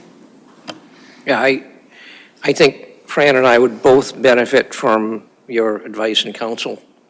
So I do hope that at least virtually, you're still out there someplace. But, During updates, during board meetings, since that's three of you. Yeah, sorry, we can't talk, the three of us can't talk. I can talk to one of you. Why not? I'll tell them things that they can't tell the other one. No. never mind. And I want to make, oh, sorry, Jim. Just a thought along those same lines is that it could be that, David, your financial expertise is going to be really helpful if you continue to be the FinCom liaison and they get involved in, investigating structural changes. That might be a great place to put those skills to work. Yes. I Alyssa? just want to make very clear that it's not okay for you to talk to just one of them, because if they talk to one another and you talk to one of them, that's a serial communication. So OML violation. But I also agree with what Jim just said about being the liaison to the Finance Committee and being maybe primarily the primary board member who's involved in the task force. So I don't quite agree with that, but I mean, I completely understand. I would never engage in serial communication. But I certainly could talk about the way things are done or something like that. Yeah. Right, so, Process. sorry, I may not have hit the button. No, I heard you though.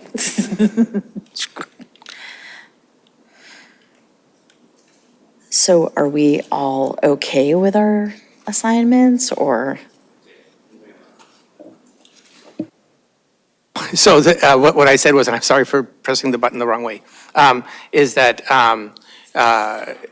I would never engage in serial communication, but that doesn't mean I can't talk to one or the other of them regarding how things are done at ALG or something like that, and not specifically talking about the financial issues that come up this coming year. And I think it would be a good idea for us to continue what happened this year with a regular agenda item being an ALG update, because I think it's going to be not quite as challenging as last year, but pretty close. Or maybe more, because we've got the exploration of structural changes to contend with as well.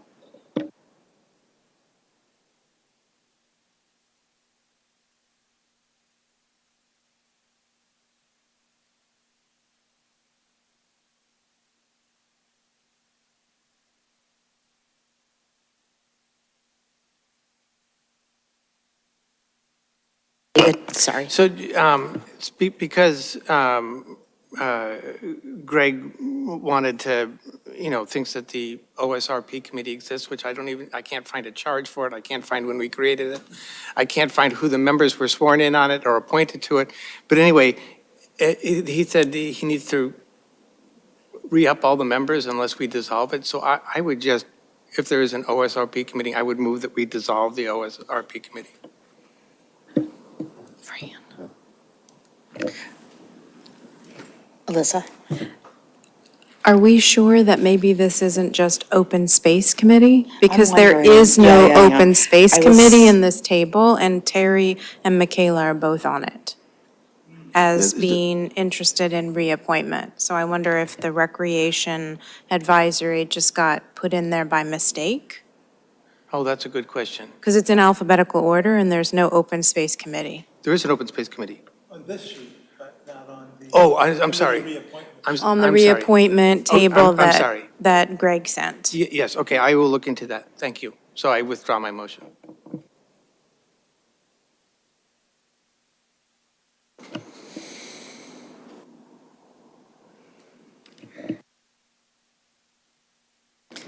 John? If you're comfortable with everything that you discussed, I believe that Tom and maybe both Lisa were recording it. Yeah. I have another administrative matter I wanted the board to consider if you'd be willing. Yes. So as the chair, you are the seat on the MPO, which is the, what is that? Metropolitan Planning Organization, where they actually are in charge of spending the tip money. The Kelly's Corner project was our biggest tip project in the last few years, but we've also had some other ones. In any event, Kristen Guichard, our town planner, is the chair's designee, unless the chair decides to go or wants to go, which is fine, which is good. She does a really nice job keeping people informed of what's going on. We'd ask that you also consider assigning or delegating or approving Kayla Sauer being delegated as needed to serve in Kristen's absence, just so we can actually vote. I think if she were to go without this authority, I think she wouldn't be able to vote, and we want to be able to have our voice heard. That sounds good. So So should we make a motion to do that? if you're willing. Yeah. Or if you, are we in do we need to discuss, or, Jim? As the planning board rep, I Oh, could thank certainly you. invent the motion that Kelly Sauer be authorized to be an alternate rep to the MPO. Second? Can I second things? Oh, good. Did you say Kelly or Kayla? I meant to say Kayla. If I said Kelly, I meant Kayla, Kayla Sauer. All in favor? Aye. Aye. Thank you, John. Thanks. One more thing. Fran. Madam Chair, do you want to actually have a vote to accept the Sure. changes? So, shall I, is there a move, so moved? I'd like to add one more for consideration. Yeah. I had thought about this last year when I learned that the school committee has a liaison to the legislative delegation, and I thought that might be a good idea for our board. Definitely not to preclude any one of us from reaching out to any one of them at any time, but if we had something that we wanted to bring, we need more money. Or something, that maybe having that be an assignment, a liaison assignment.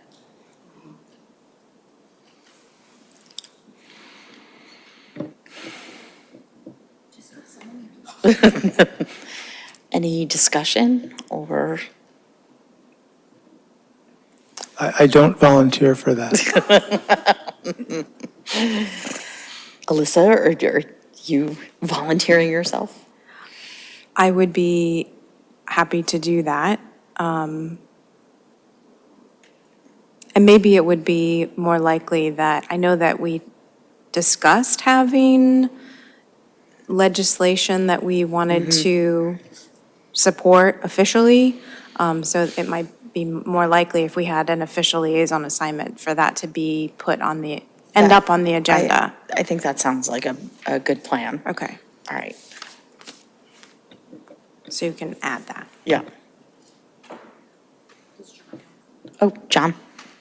I just have a question about that role and how it relates to our role here as staff who are meant to communicate with the delegation on the town's behalf based on policy direction of the board.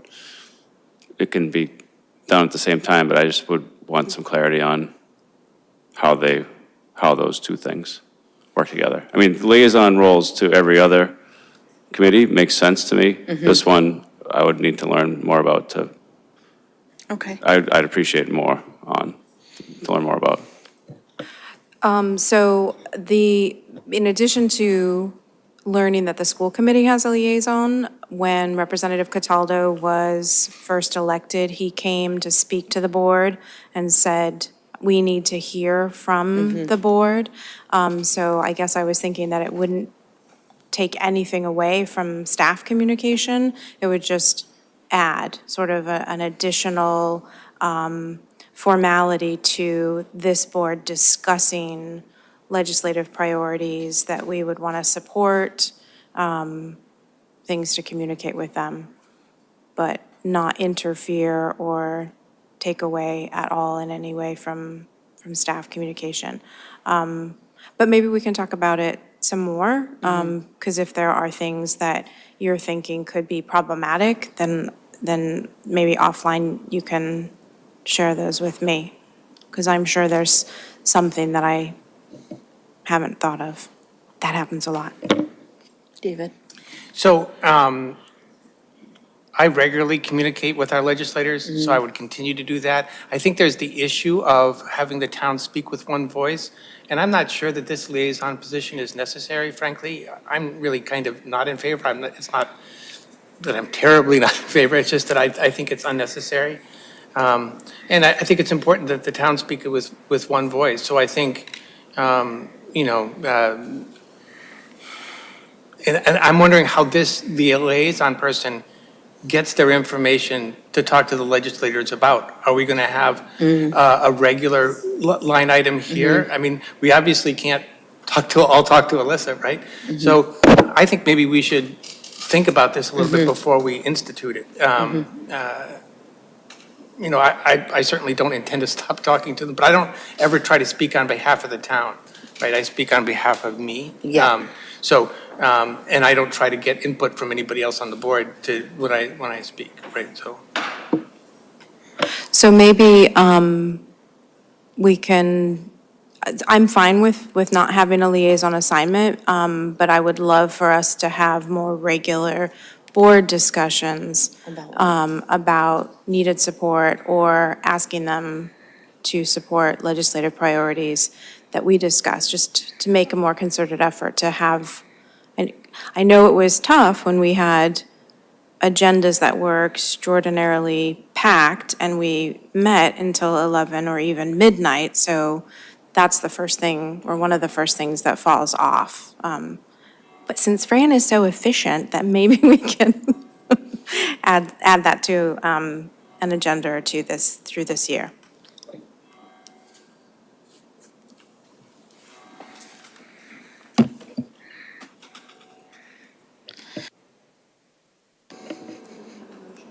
So I don't think we have a motion yet to accept our liaison positions. I would move that we vote to accept the revised list of liaison assignments as they have been edited this evening. Second? All in favor? Aye. Aye. Yes. There is one hand raised. Call-in user? Is it call-in user? Online caller? Yep. Wait, this is Tara, and I love the idea of having more conversation about the select board's legislative priorities, because I feel like it's important for the legislators to hear directly from our legislators, our elected officials, our only elected officials, directly, as opposed to an interpretation through staff. Nothing against staff, just I feel like it's more important to have that be direct. But I really put my hand up because I was a little confused about the OSRP, because it was my understanding that that's not done. So I didn't understand. I thought that we just got the draft, and so I thought that the planning board is talking about having public comment, and so why would you dissolve the committee? And maybe I misunderstood what that motion was about that was withdrawn. So I was just looking for clarification. Thank you. Fran, I think I have an answer to that. Oh, Jim. Yeah, there was an OSRP working group, but there never was a OSRP committee. We're thinking that was just a typo in Greg's spreadsheet, but we're going to look into that.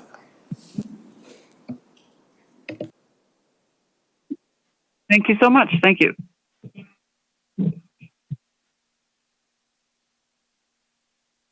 Items.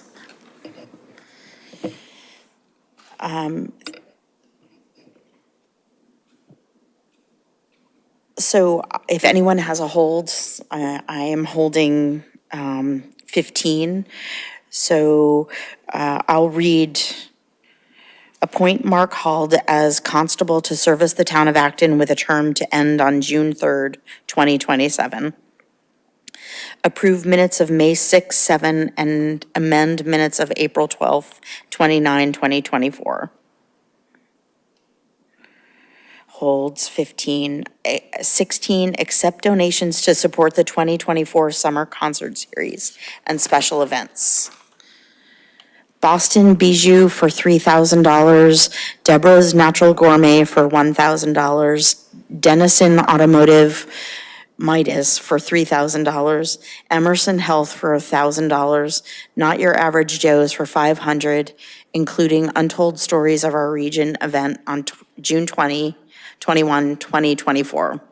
Sal's Auto and Truck Repair for $500, South Acton Gas for $250, Tables to Teapots for $500.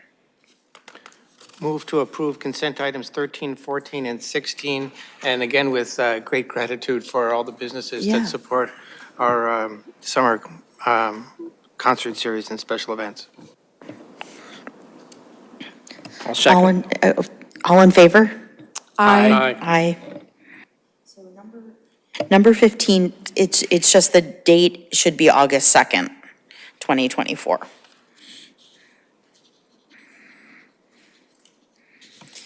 So can I just Move remove? to. Oh, okay, Move yep. to approve consent item 15 with the date being August 2nd. Second. All in favor? Aye. Thank you.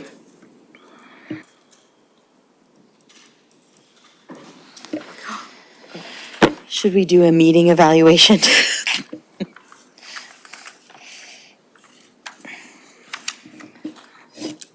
We got done by 9 o'clock. Just keep doing the same thing. That's all I have to say. I think, yeah. I'm happy, I am a little rusty, but I'll get there. Yeah, I could see you getting more comfortable even as this one evening went by, so I don't have any doubt that as the meetings go by, it's going to get even more flowy. Yeah, I thought it was a good meeting. We didn't have a lot of, exciting controversy, but we had little controversies. I would think that as the, as you get into your chair time, you might choose to take on some of the more controversial issues that would require longer discussion. So we might end up having some later meetings. That's okay by me. But this was I was very happy to be here. No, nothing.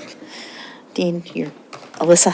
I'll just say that I was surprised that there were not more people here offering input for the listening session, for the goal-setting workshop.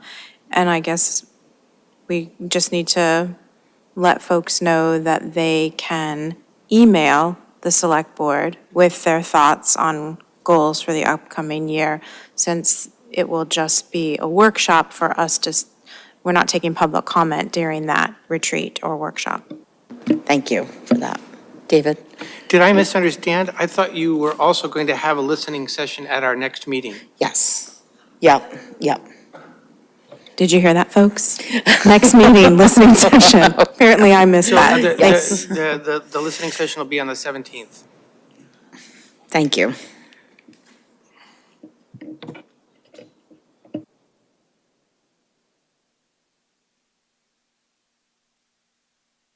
I move to adjourn.